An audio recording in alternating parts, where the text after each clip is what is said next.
hi. Don't get ridiculous now.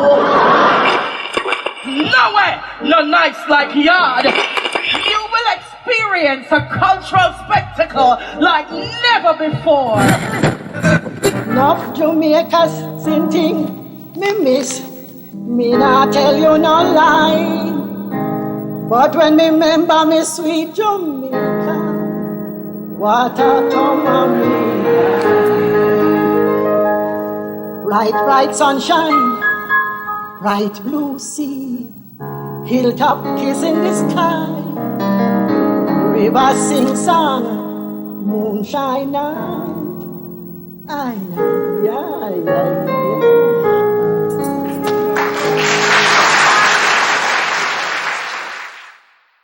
So on this episode, we have the lovely Dr. Diana Clarke. And, I want to first say I appreciate the time you take to be on the Land of My Bird podcast. And, I'm just going to go ahead and let you, tell the viewers, a little about yourself and your background from in Jamaica and, about your life and what you do. And, you can start from wherever you feel comfortable to start, so you can go ahead, Miss Dr. Clarke. So first and foremost, let me take this opportunity to say thank you so very much to invite me on your podcast. I do feel honored to be here. And I want to thank you because what you're doing is extremely important for our young people, especially our young people in Jamaica to see, to hear our success stories and to know that, we were once in their positions. Mm-hmm. And because we were once there and we have used strategic tools to become successful, when I say successful is not lightly, it is measured. So whatever our success story is, it took a process. Mm-hmm. And it is very important to know that regardless of their situations today, regardless of their difficulties, regardless of what they think that they may not have in the moment, you and I were once there. And you and I have found ways, we have set goals, and we have continuously worked to achieve those goals, to move beyond the lack of and to create wealth for ourselves. Mm-hmm. So true. Yes. So I was born and raised in Jamaica. I've left Jamaica over 30 years now, and I do frequent visit. And I wasn't raised in a very wealthy, financially wealthy family. And I have to say financially wealthy family because a lot of the times we think it's only financial wealth, but there are other wealth outside of financial wealth. And Mm-hmm. so raising up as a young woman in Jamaica, I was raised by my grandparents, both my grandparents until about 10 years old. My grandfather passed away. And so it was now my grandmother raising a host of grandchildren. It wasn't just me.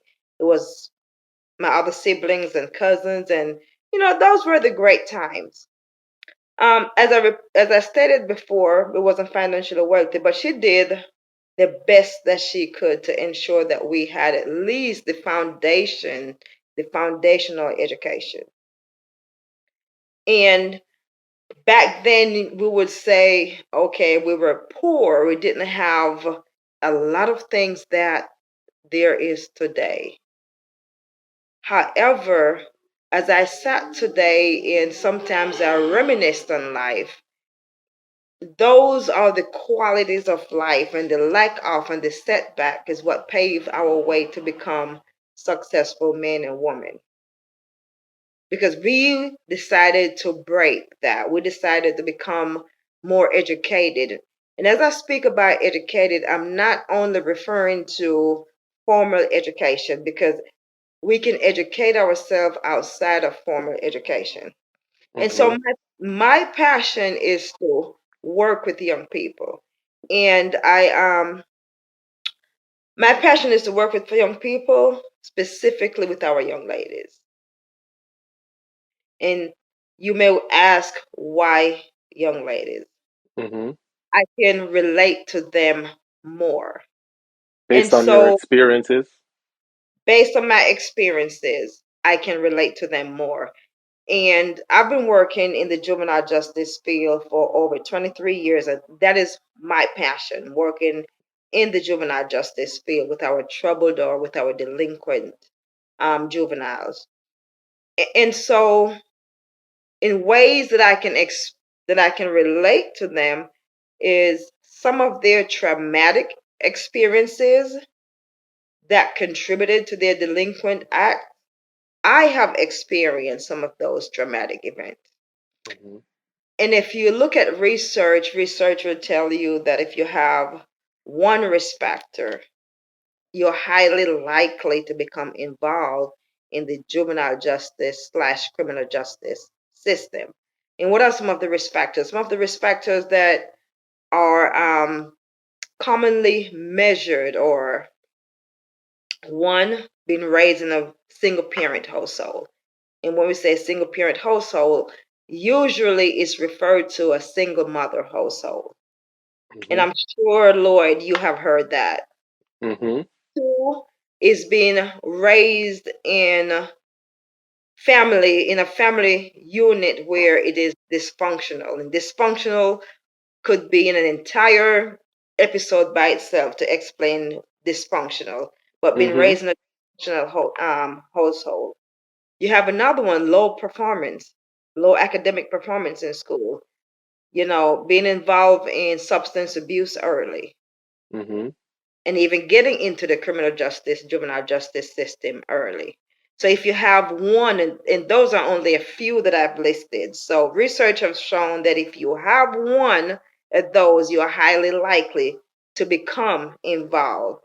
And so as I sat back, the reason why my passion is with our juveniles, because of those that I've named, I have experienced some of those. Mm-hmm. As I mentioned before, there was no father in my life. And so that is one of the biggest risk factor to become involved in the criminal justice system. So when I work with these young people, my goal is to be as transparent as possible with them. Mm-hmm. And so that is one of the common that is one of the common mistakes I think we as professionals make. We are not transparent.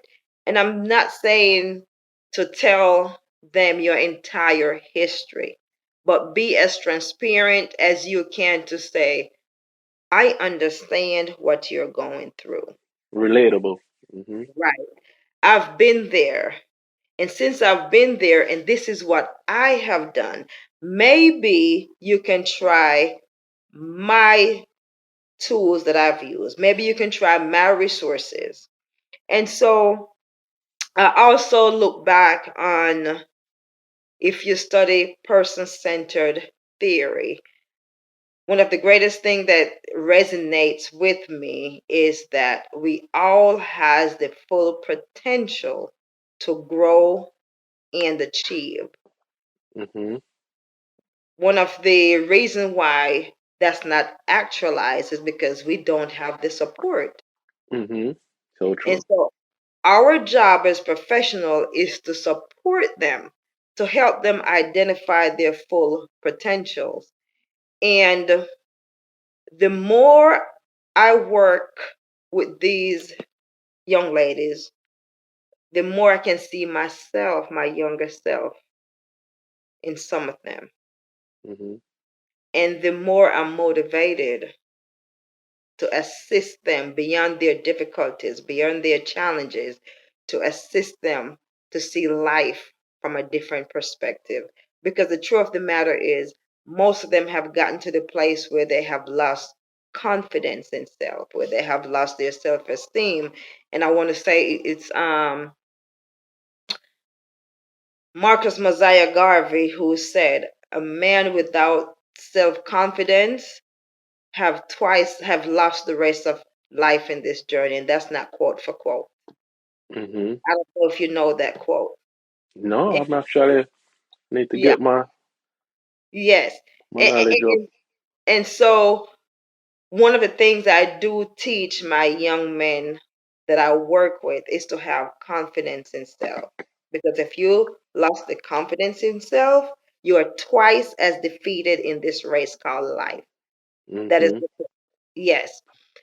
And so it is our responsibility. Another thing that I do is I, based on my past experiences, my hurts, my self doubts, my low self esteem, and I could name it based on those factors.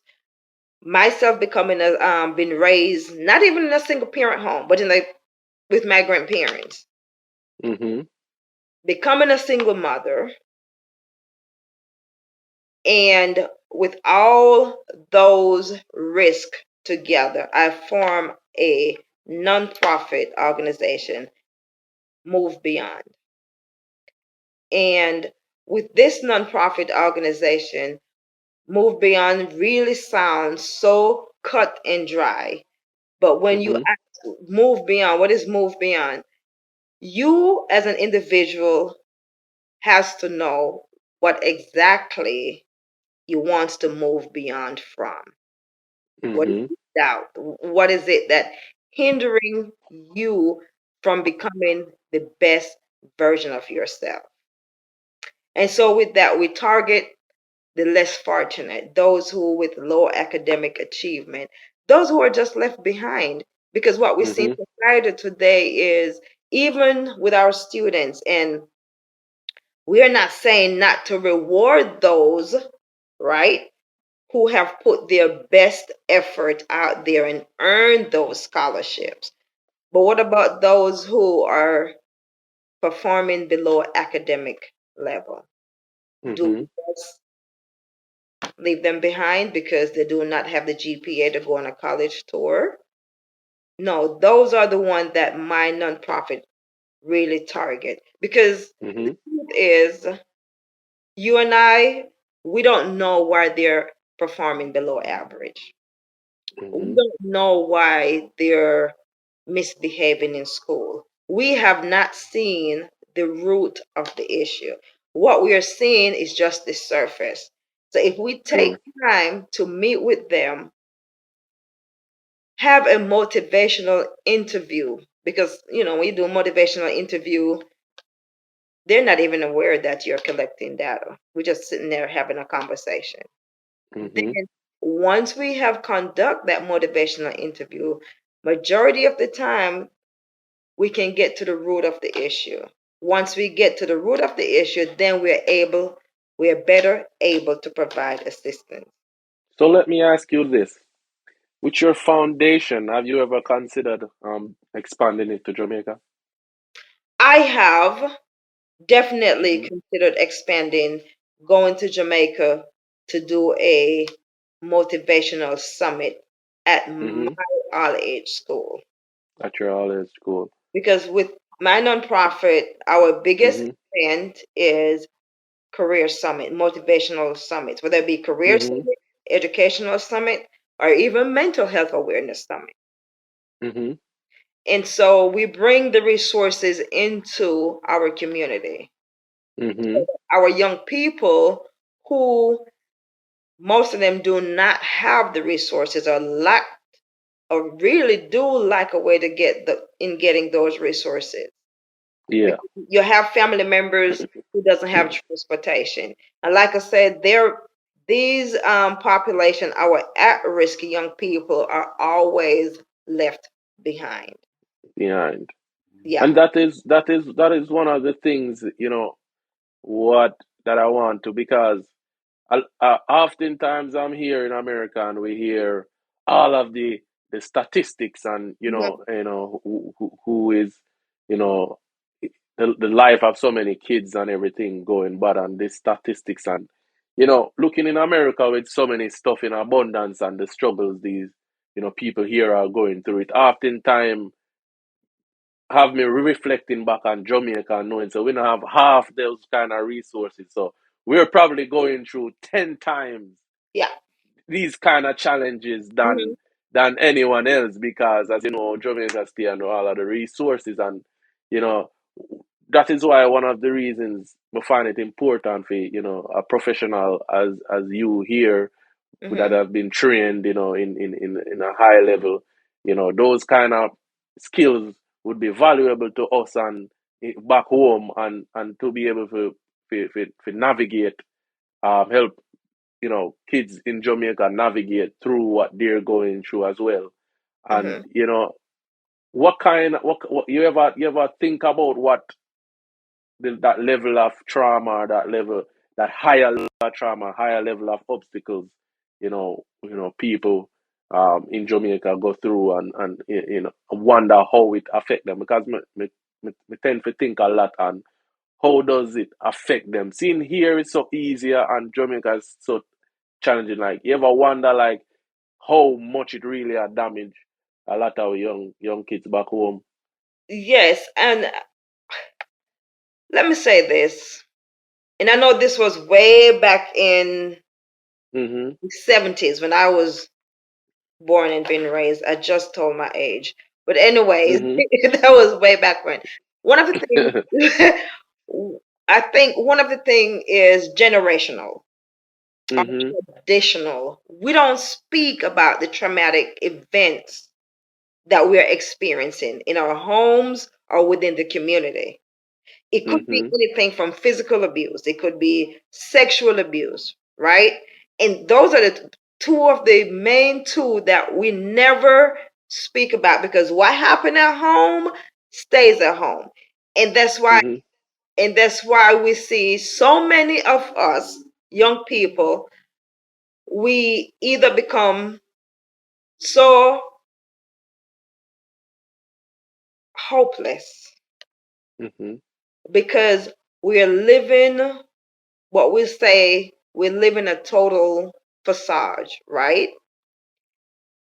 And we're so stressed by our traumatic events, but we cannot talk to anyone. Mhm. And I know over the years, I'm hoping things have changed where young people can turn to their guardians or to, it takes a village to raise children. Mhm. Hoping they can turn to one of the adults in the village and say, listen, please listen to me. Listen to me non judgmentally. Listen Mhm. to me without throwing the blame back on me. Just listen Yeah. for a moment. And I'm hoping a lot of us are getting to the point where we are listening to our children. True. Yeah.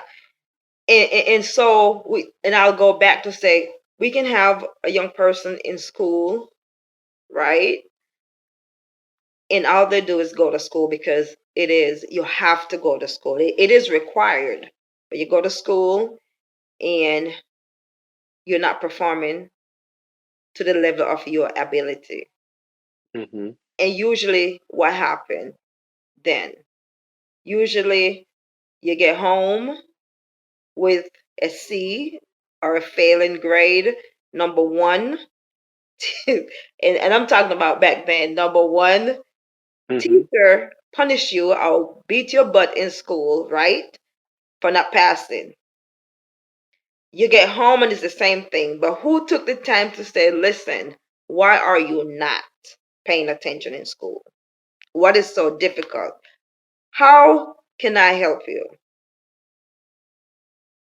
Simple And question. that's like a good approach. Mhm. Parents back home can try to more connect and try to find out what is the issue with their kids, and that's Mhm. by communicating with them and asking these right questions. Simple question. Mhm. Come here, Lisa. How can I help you? Your grades are not where I think they should be because I know you're pretty smart. What is going on? Mhm. Talk to me. How may I help you? Help me help you, because if you don't let me know what's going on, there's no way I can help you. That's true, but one of the difficult thing is because in a Jamaica, it's like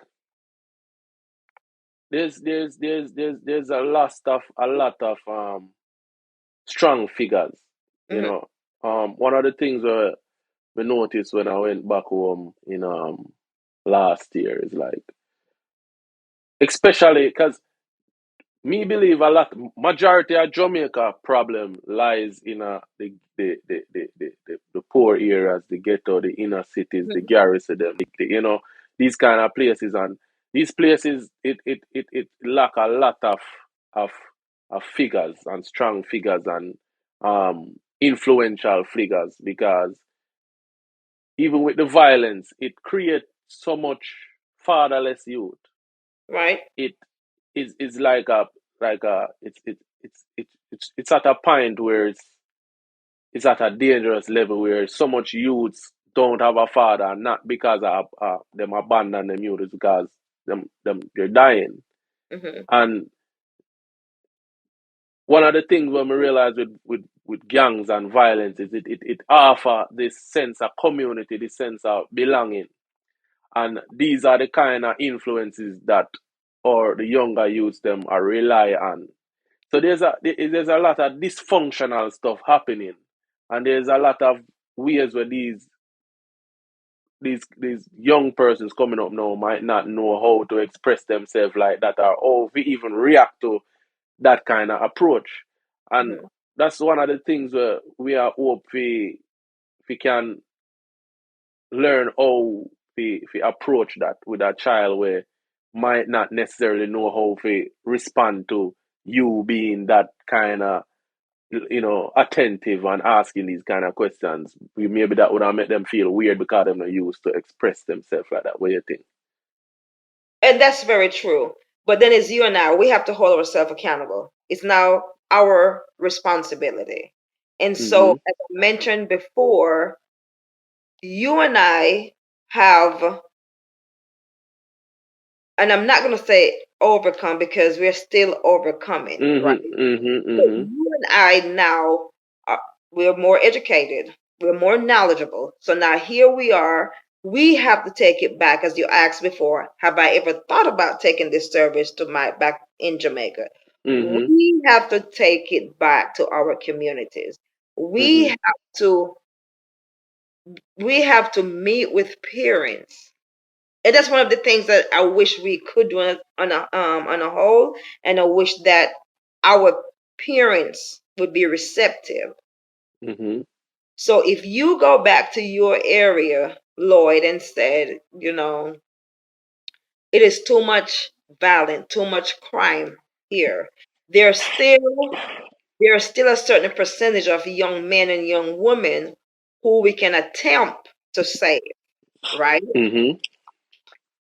And I'm going to use the word attempt, who we can attempt to save, to show them a better perspective, to take a better path in life.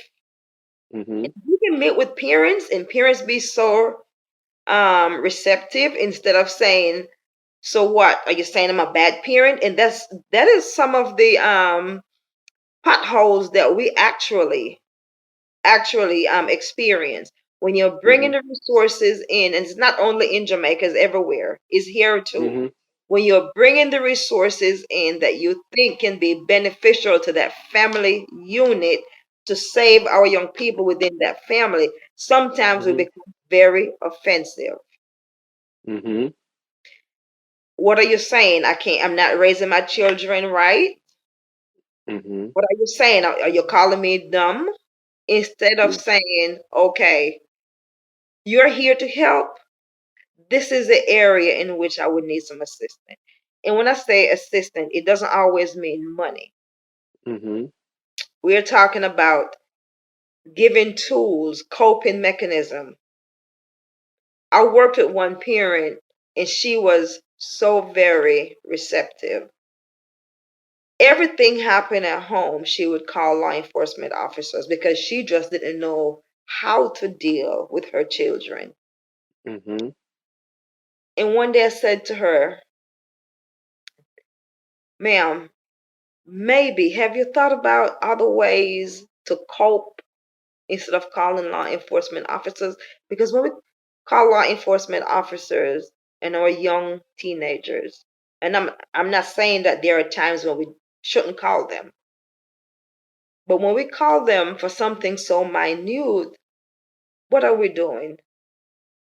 We are just investing them into the system. We are putting them further and further into the system. Mm-hmm. So would you mind if we work together on how to cope with the behavior? And she said, I don't mind. I need some help because da da da, right? Mm-hmm. And I would talk to her once a week. And believe it or not, she never called another law enforcement officer on her boys. Cool, man. So that means so we can get you on another episode to Yes, teach some parenting skills to people and things. Because that believe it or not, we need these are the kind of information we need, and hopefully the people can receive it and actually implement it and give back feedback on how your advice help them as well. But that's wonderful. Like that the kind of and stuff that. like I said, working in the juvenile justice field, I've learned a lot. Mm-hmm. And now carrying over, I'm still in the juvenile justice field, but I'm working with the mental health, the mentally challenged. Mm-hmm. So then And I'm that's another big topic in Jamaica. A that's lot of another them. There's big a lot of mental challenges going on back there as well. A whole lot. Like, and so I have to constantly educate myself mm-hmm. and therapeutic theories and tools and everything to exercise on them or to apply on a daily basis. Mm-hmm. Yeah. And very simple. One of the things that I've learned, and I'm not downplaying any one parenting role, but our children today are so different. Yep. Very. And I'll tell everybody the way I was raised, I started out raising my children just the same way.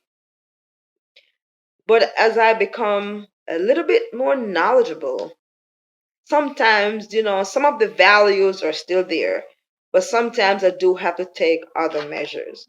And Mm-hmm. one of the things, when you sit down and you listen to, I guarantee you, if you interview 20 juvenile delinquents,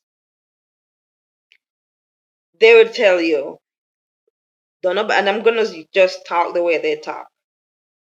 Don't nobody care for me. Don't nobody care about me, right? And it's not that parents don't care. It's not that we don't care. We just don't say it. Why don't we say it? Because that's what we know, right? Mm-hmm. We don't validate our children at all. And I've done that. I'm guilty. Mm-hmm.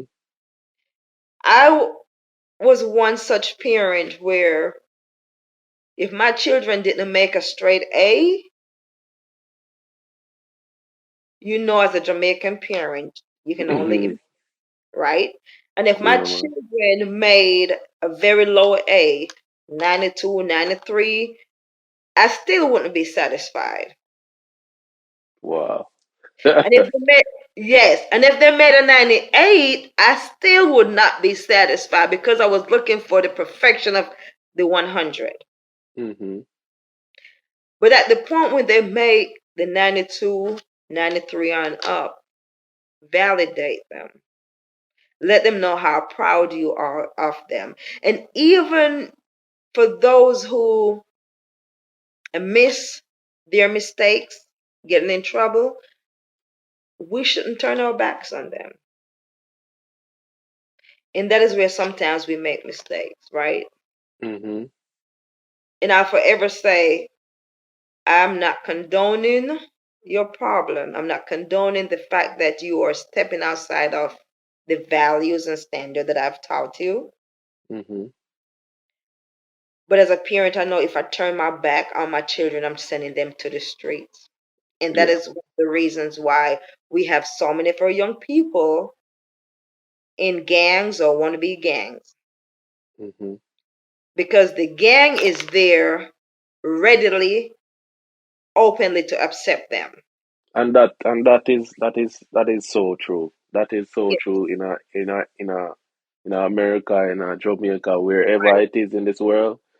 That is so true. But you know what I want to do again is thank you, Dr. Mhm. Diana Clarke, for taking the time out to share some of your wisdom with us. And as I said, I would have loved to we talk about specific topics and what kind of advice you have for the parents, what kind of advice you have about mental health, these kind of topics. Um, you know, right now, how I normally try to finish off the program and stuff is to ask, like what would be three advice you'd want to end the program with for our people today? So the first advice to be validate yourself.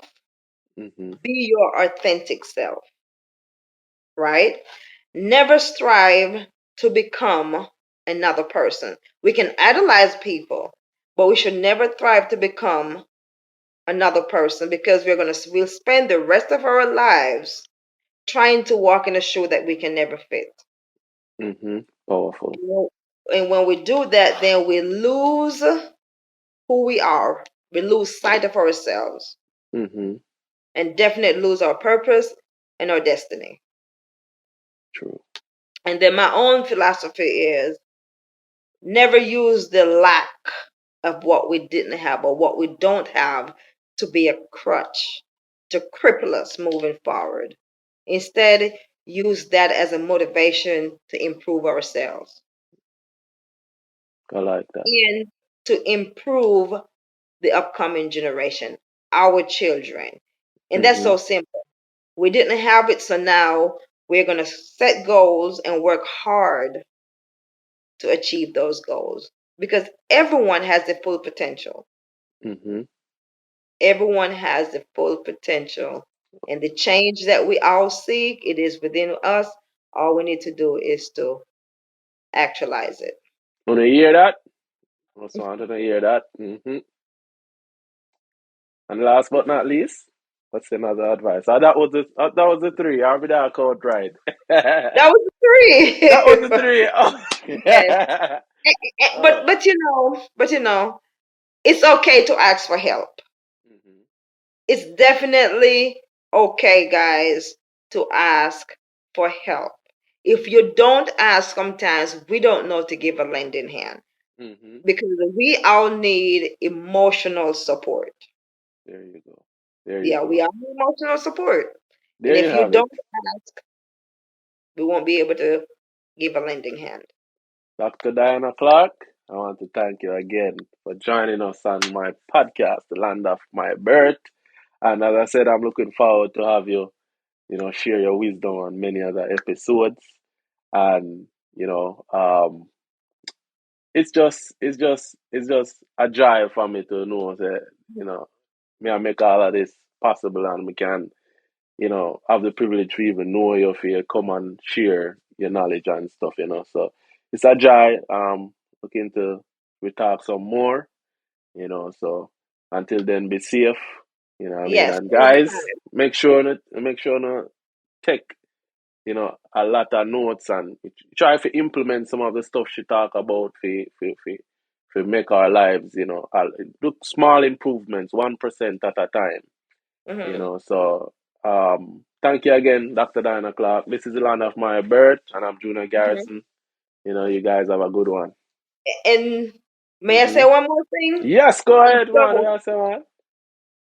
I always like to use a scripture from the Hmm. Bible. And if you read my book, you'll see that scripture. Hmm. And it's in Luke, I think Luke 22 or 32. It said, when you are converted, strengthen your brothers. So when you have overcome your obstacles, support your brothers. Thank Each you. one support another one. Real talk, real talk. Yeah. Thank you, Dr. Diana Clarke. You're All welcome. right. All right, guys. We'll see you again next week. All right. Take care. Adios. Adios, amigo.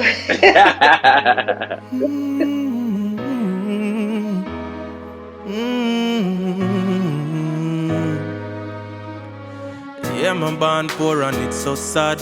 Had to learn to be a man without a proper dad. Mama always try her best with whatever she have. She really never want none of we bad. This messing up me head, this really hit me met. The older man them teach we say the other side fit dead, so we give them copper lead. So much blood we shed, but now me looking back, we've been only killing ourselves. This no normal, none of this no normal, no, no. We did so good when we in a school, and now I'm me a cause your funeral. None of this no normal, this can't normal, no, no. So much gun we ever shoot, I kill love promising get on you.